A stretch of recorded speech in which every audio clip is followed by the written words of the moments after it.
John McManus, and I approve this message.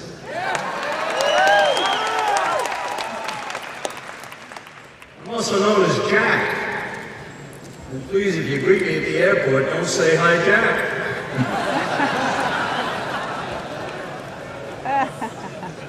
You all know that British King George III ruled over the American colonies before our nation declared independence.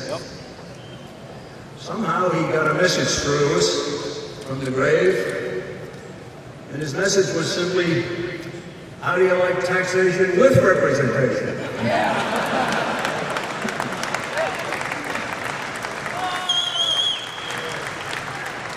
I've been on the staff of the John Birch Society since 1966.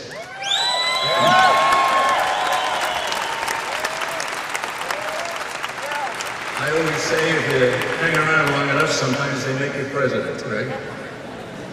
40 years ago, there were prominent media commentators claiming that our society wouldn't last a decade.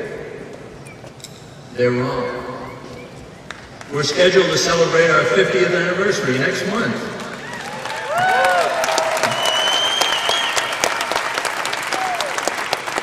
And I'm pleased to make 3 announcements. One, those anti-Birch media commentators are all in their graves. 2, we are enjoying our own surge in membership growth. And 3, the speaker at our 50th anniversary celebration in October will be Dr. Ron Paul.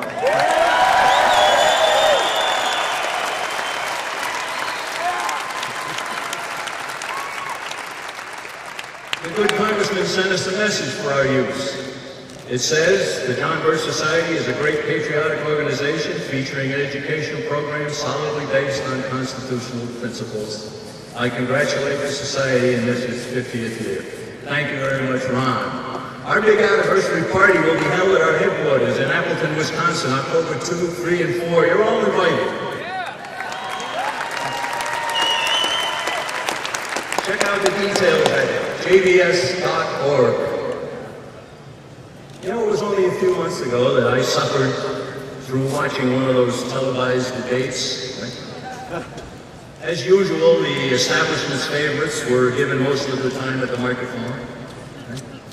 When they finally got around to Ron Paul, he remarked that he had been listening to the others arguing about next to nothing, and he thundered, "What about the Constitution?"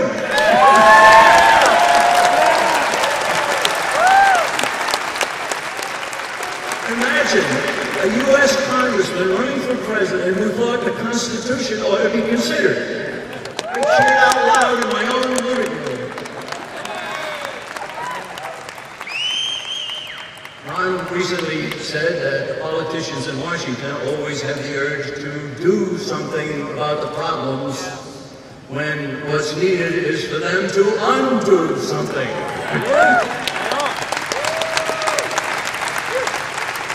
My own similar attitude is that our nation didn't become the envy of the world because of what government did. America became great because of what government was prevented from doing.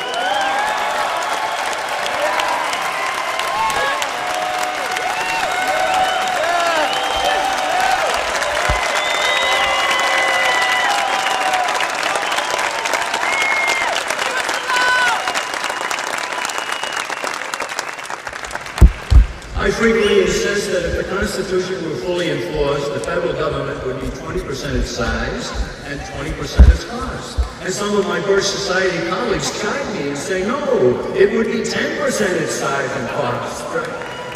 Right now, the admitted national debt stands at just under $10 trillion. And they didn't count unfunded obligations into the future. Now that's 10 with 12 zeros, a practically incomprehensible number. And every citizen's share of that debt is $31,000. Please get up, get up. Right? The debt rises at almost $2 billion every single day. This is good leadership. No!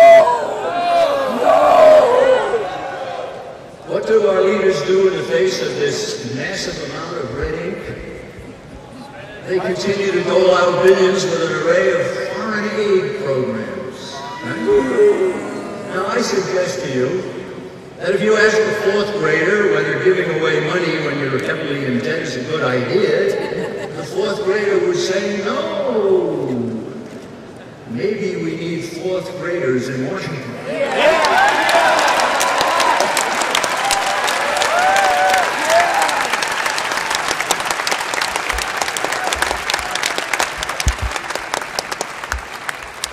As you might be aware, I have some grandchildren in fourth grade. Now let's think about the Constitution for a minute, okay? It isn't a blank check for the government to do whatever it wants, no. It's actually a delegation of a few legitimate powers and a strict prohibition on most of what governments throughout history like to do. I defy anybody to find in here any authorization for foreign aid, undeclared wars, education, housing, medicine, transportation, and a whole host of unconstitutional agents and bureaus.